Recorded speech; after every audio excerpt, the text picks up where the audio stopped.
A strong hold over current affairs is crucial for aspirants to succeed in the UPSC Civil Services examination. Administer your preparation with updated and relevant news with the monthly Current Affairs Revision Program. Starting from 20th September at 5 p.m., the 60 dedicated classes offer detailed topic-wise coverage of important news compiled through authentic sources such as The Hindu, Indian Express, PIB, Yojana among others. Enhance your knowledge with up-to-date contextual understanding of all current affairs, expert support through personal mentoring, assessment through MCQs and mains-oriented questions, doubt-clearing sessions, student portal access.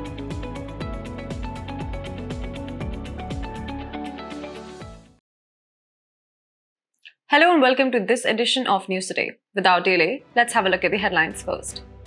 India and Uzbekistan signed bilateral investment treaty. India reaffirms commitment to social determinants of health. World leaders adopt declaration to tackle growing threat of antimicrobial resistance. Artificial intelligence and environmental sustainability. Ayushman Bharat digital mission completes 3 years. A working paper titled Agroforestry, Missing Trees for the Forest, published by EAC-PM. In a prominent development to strengthen bilateral economic ties, India and Uzbekistan have signed a bilateral investment treaty, or BIT. This treaty aims to foster economic cooperation and create a more robust, resilient investment environment, boosting investor confidence between both nations. The BIT will provide much-needed security to investments, enhancing the comfort level of investors from both countries and encouraging mutual growth. So what exactly is a bilateral investment treaty? A BIT is a reciprocal agreement between two nations that offers protection to investments made by nationals and companies of one state in another. India, in fact, approved a new model BIT text back in 2015, which replaced the Indian model BIT of 1993. This updated model has been instrumental in India's recent BIT negotiations and also features prominently in investment chapters of free trade agreements and economic partnership agreements. Key features of the model BIT include provisions like national treatment, which ensures foreign investors are treated on par with domestic ones, and protection from expropriation, preventing countries from taking over foreign investments without proper compensation. Another critical feature is the dispute settlement mechanism, which requires exhausting local remedies before seeking international arbitration. Some other key features include enterprise-based definition of investment, etc. Wrapping up, India and Uzbekistan share strong relations beyond investments. Economically, India ranks among Uzbekistan's top 10 trade partners in 2023-24. On the security front, both nations regularly engage in joint military exercises such as DUST-LIK. Their cooperation extends to international forums as well, including the UN, G20, BRICS, and the Shanghai Cooperation Organization. In terms of energy security, Uzbekistan supplies uranium ore concentrates to India. Lastly, people-to-people ties continue to grow with a sizable Indian community of around 14,000 living in Uzbekistan. Ahead in the news, at the 79th session of the UN General Assembly, India reaffirmed its unwavering commitment to strengthening social determinants of health during the G20 Joint Financial Health Task Force high-level meeting. But what are social determinants of health? Well, these are the non-medical factors that play a crucial role in determining health outcomes. They include the conditions in which people are born, grow, work, live, and age, and the broader forces that shape our daily lives such as economic policies, development agendas, social norms, and political systems. Some key examples of SDH are factors like education, income, social protection, working conditions, food insecurity, housing, and social inclusion. In fact, according to the World Health Organization Commission on Social Determinants of Health, 3 ambitious targets have been set for 2040. First, to halve the life expectancy gap between different countries and social groups.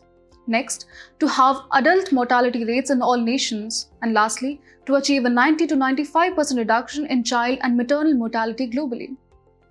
So how does SDH really impact health? Research suggests that 30 to 55% of health outcomes are influenced by these non-medical factors.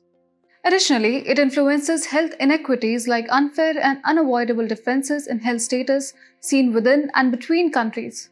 Moreover, health and illness often follow a social gradient. The lower a person's socioeconomic position, the worse their health is likely to be. Turning our attention to India's approach, the country is leading the charge with a whole of government and one health approach. India is also exploring innovative mechanisms like debt for health swaps, which could help ease financial burdens while investing in health equity. At the G20 meeting, India called on member nations to come together and adopt a unified approach towards data collection and analysis, a critical step towards enhancing global health systems. Furthermore, India's flagship initiatives such as Ayushman Bharat, Swachh Bharat Mission, Jal Jeevan Mission, and Pradhan Mantri Awas Yojana exemplify the nation's dedication to addressing social determinants of health and ensuring that every citizen has access to basic necessities that directly influence their well-being. Moving ahead, the world leaders have taken a decisive step to combat the rising threat of antimicrobial resistance or AMR. During the 79th United Nations General Assembly high-level meeting on AMR, global leaders approved a political declaration aimed at addressing this critical issue. Now, what exactly is AMR? Antimicrobial resistance occurs when bacteria, viruses, fungi, and parasites no longer respond to medicines, making infections harder or even impossible to treat, which increases the risk of disease spread and leads to more severe health outcomes. The newly adopted AMR declaration sets some ambitious targets. Most notably, it aims to reduce the estimated 4.95 million human deaths associated with bacterial AMR annually by 10% by 2030. But how will this be achieved? The declaration calls for sustainable national financing and at least $100 million in catalytic funding. The goal is to ensure that 60% of countries have fully funded national action plans on AMR by 2030, and this will be supported by diversifying funding sources and expanding contributors to the Antimicrobial Resistance Multi-Partner Trust Fund. Another key target set by the declaration is that at least 70% of antibiotics used globally for human health should belong to the WHO Access Group, which contains antibiotics with relatively minimal side effects and a lower potential to cause AMR. This access group is part of the WHO Aware classification, which also includes the Watch and Reserve groups. Beyond human health, the declaration also focuses on reducing the use of antimicrobials in the agri-food system, aiming for a meaningful reduction by the year 2030. The quadripartite Joint Secretariat on AMR, composed of FAO, WHO, WOAH, and UNEP, has been formalized as the central coordinating mechanism to support the global response to AMR, bringing these organizations together to tackle the issue collaboratively. Now, let's move to the various initiatives that have been adopted globally to combat AMR. One of the primary approaches is the One Health approach, which integrates the health of people, animals, and ecosystems to create a balanced and sustainable response. The World Health Organization Good Manufacturing Practices Guidelines, released in 2020, emphasize the inclusion of environmental aspects of manufacturing linked to waste management. India has been at the forefront of the fight against AMR as well. The country launched the National Action Plan on Containment of AMR in 2017, followed by an updated version NAP-AMR 2.0 in 2022. In addition, India's Red Line campaign has been raising awareness about the irrational use of antibiotics and its dangerous consequences. As environmental challenges grow more urgent, experts are increasingly turning to artificial intelligence as a powerful tool in the fight for environmental sustainability. AI, a set of advanced technologies that enables computers to perform tasks such as language processing, data analysis, and complex problem solving, has shown great potential in addressing critical environmental issues. AI can predict, monitor, and mitigate environmental problems. By analyzing historical data, AI can detect patterns and predict future outcomes, such as weather anomalies or natural disasters. AI also excels at environmental monitoring. For instance, AI systems have been trained to track deforestation, air pollution, and even ocean plastics. AI can measure changes in icebergs up to 10,000 times faster than humans, aiding in the fight against climate change.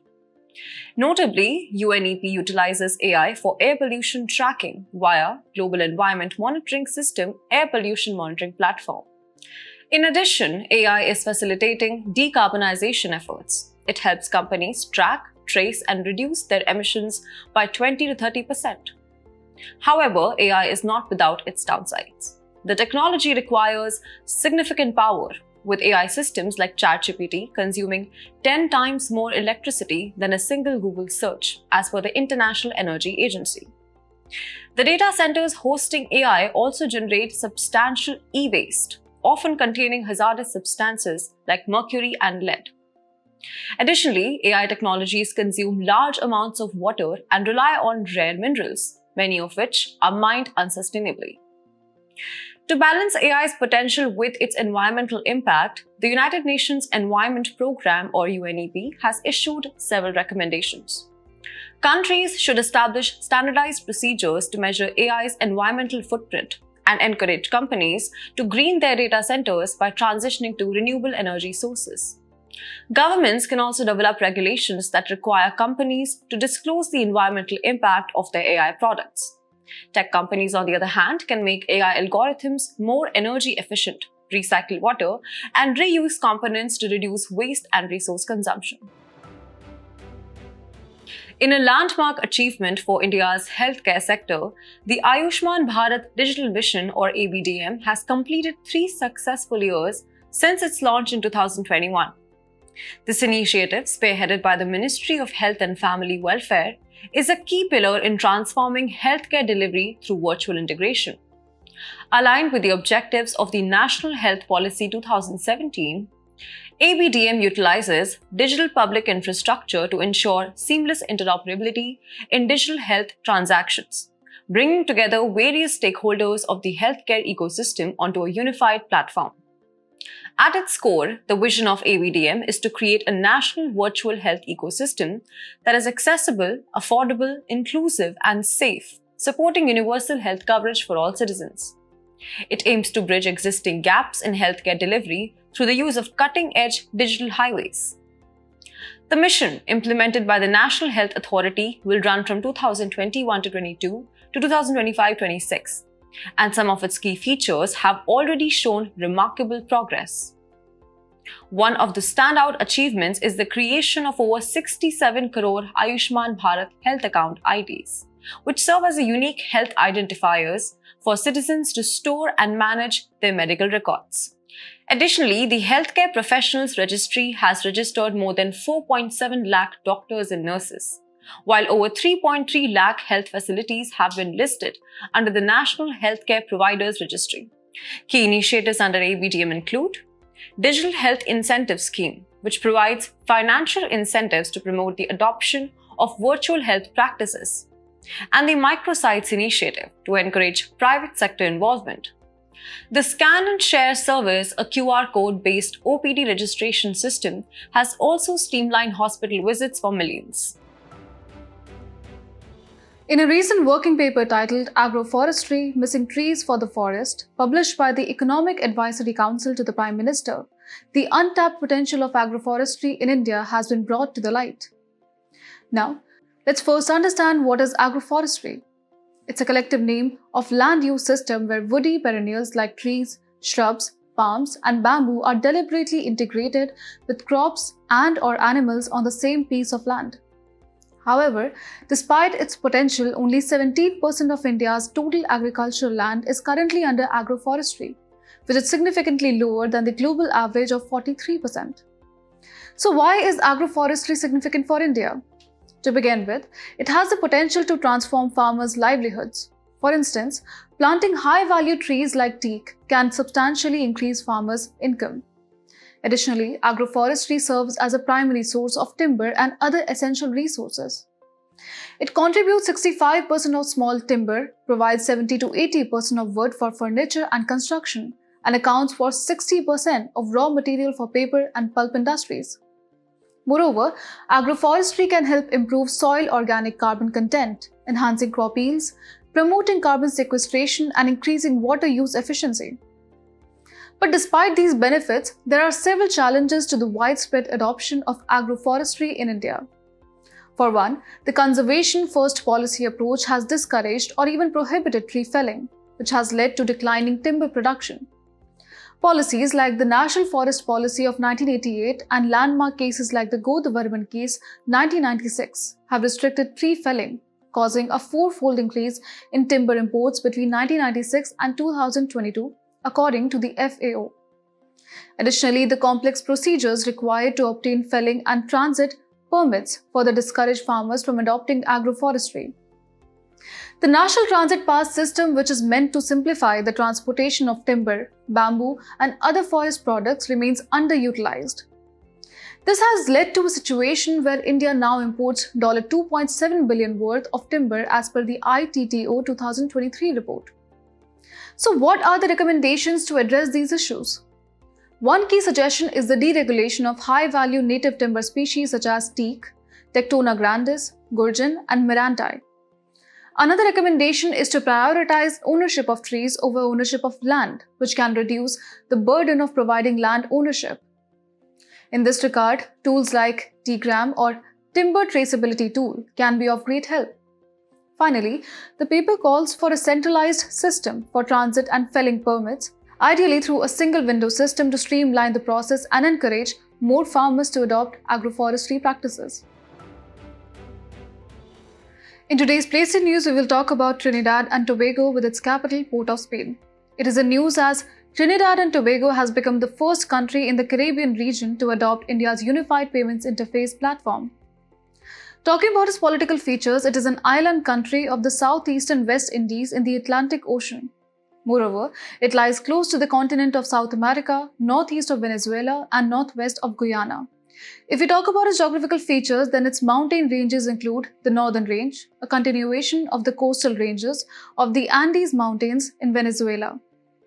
If we talk about its resource, then the Pitch Lake in Trinidad is the world's largest natural reservoir of asphalt.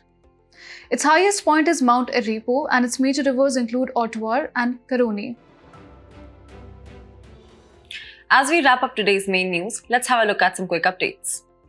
Karnataka Lokayukta filed a FIR against the Karnataka Chief Minister over land allotment irregularities.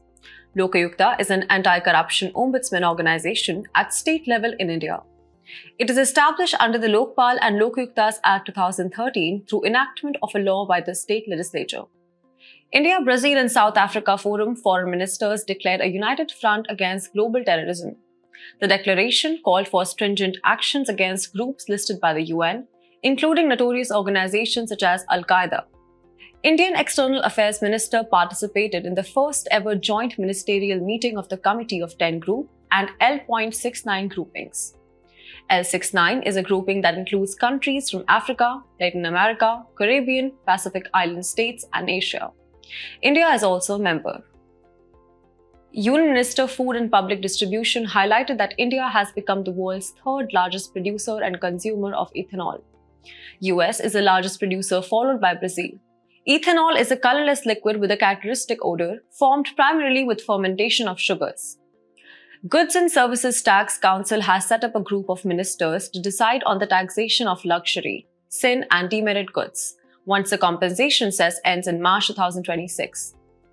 GST Compensation to States Act 2017 was enacted to levy compensation cess for providing compensation to the states for the loss of revenue arising on account of implementation of the GST. Recently, reports suggest use of thermobaric weapon by Russia in Ukraine. It releases a fuel cloud on striking, which, when ignited, causes a high-temperature explosion. Meta unveils Orion, a prototype of augmented reality glasses. Augmented reality refers to the real-time integration of digital information into a user's environment. AR devices are equipped with cameras, sensors, and displays. They capture the physical world and then integrate digital content.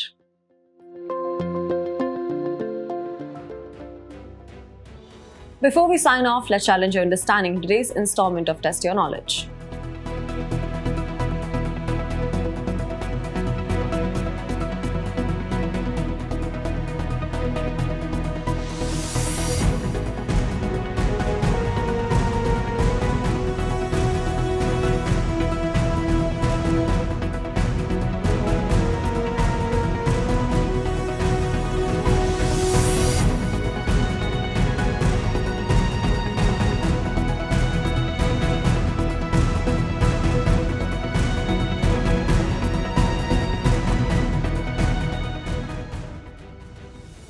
Thank you for joining us. We hope you found our today's episode engaging. For the solutions to the quiz and for the PDF version, visit the links in the description below.